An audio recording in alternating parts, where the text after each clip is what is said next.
It's on.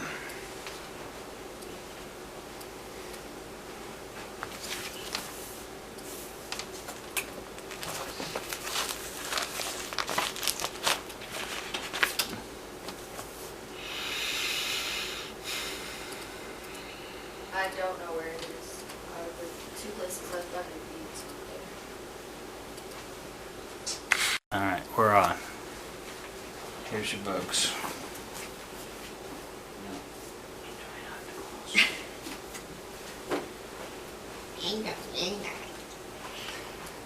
And alright, let's have an opening prayer. Dear Lord, thank you for this time to gather and explore these words of wisdom, and may they lead us to a more fulfilling life for ourselves and those around us, all harm-free. In the name of Jesus, amen. Amen.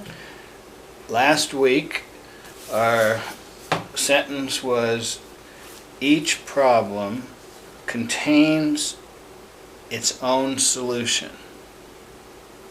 Now, that's very valuable to know.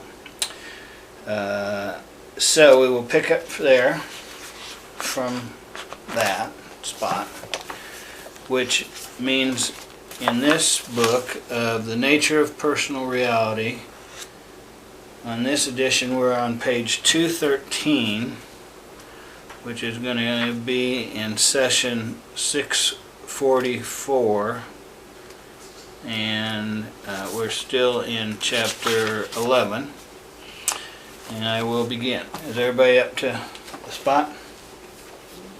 You actually have to open your book to get there, though.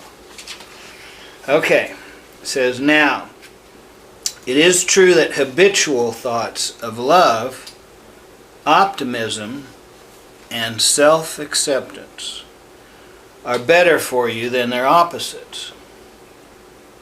But again, your beliefs about yourself will automatically attract thoughts that are consistent with your ideas.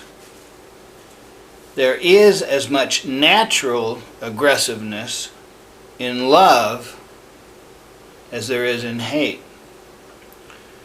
Hate is a distortion of such a normal force, the result of your beliefs. As in the material that Rupert received ahead of time for his own use, natural aggression is cleansing and highly creative, the thrust behind all emotions.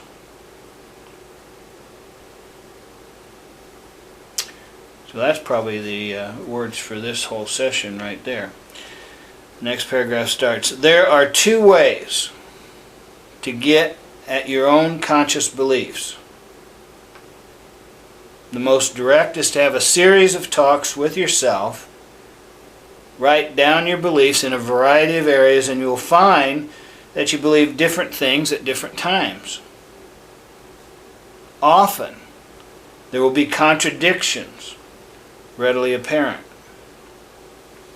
Now, these represent opposing beliefs that regulate your emotions, your bodily condition, and your physical experience. Examine the conflicts. Invisible beliefs will appear that unite those seemingly diverse attitudes.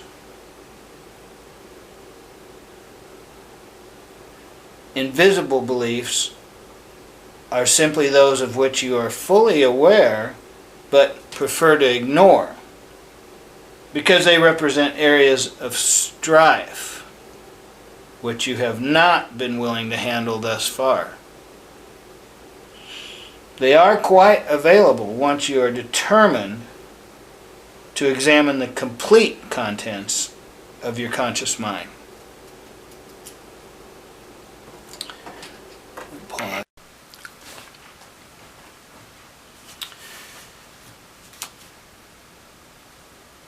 If this strikes you as too intellectual a method, then you can also work backward from your emotions to your beliefs. In any case, regardless of which method you choose, one will lead you to the other. Both approaches require honesty with yourself and a firm encounter with the mental, psychic, and emotional aspects of your current reality. As with Andrea, you must accept the validity of your feelings while realizing that they are about certain issues or conditions and are not necessarily factual statements of your reality. Quote, I feel that I am a poor mother, unquote. Or, quote, I feel that I am a failure, unquote. These are emotional statements and should be accepted as such. You are to understand, however, that while the feelings have their own integrity as emotions, they may not be statements of fact. You might be an excellent mother while feeling that you are very inadequate. You may be most successful in reaching your goals while still thinking yourself a failure. By recognizing these differences and honestly following the feelings through, in other words, by writing the emotions, you will be led to the beliefs behind them. A series of self-revelations will inevitably result, each leading you to further creative psychological activity.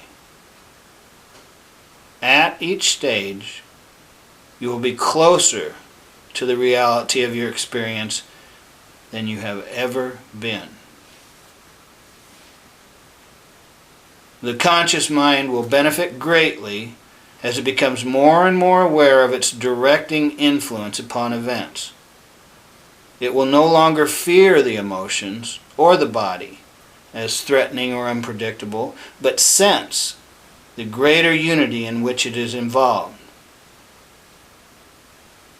The emotions will not feel like stepchildren, with only the best dressed being admitted. They will not need to cry out for expression, for they will be fully admitted as members of the family of the self. Now again, some of you will say that your trouble is that you are too emotional, too sensitive. You may believe that you are too easily swayed. In such cases, you are afraid of your emotions. You think their powers so strong that all reason can be drowned within them. No matter how open it may seem that you are, you will nevertheless accept certain emotions that you think of as safe and ignore others or stop them at particular points because you are afraid of following them further. This behavior will follow your beliefs, of course. If you are over 40, for instance, you may tell yourself that age is meaningless, that you enjoy much younger people, that you think young thoughts. You will accept only those emotions that appear to be in keeping with your ideas of youth. You may become concerned with the problems of the young. You accept what you think of as optimistic, health-giving thoughts, and you consider yourself quite emotional, perhaps.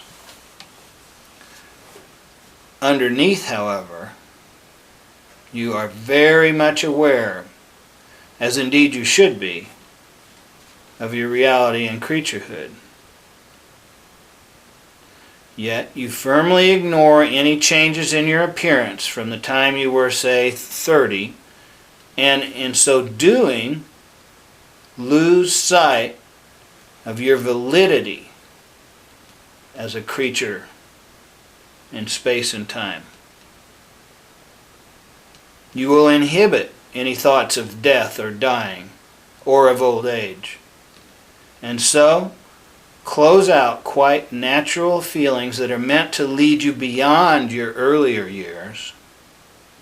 You are denying the body's corporal existence and its focus in the time of the seasons, and cheating yourself of those natural biological, psychic, and mental motions that are meant to take you past themselves.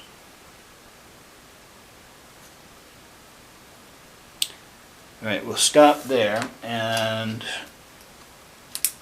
let's see, today's date would be the 14th, is that correct? Yeah. Okay.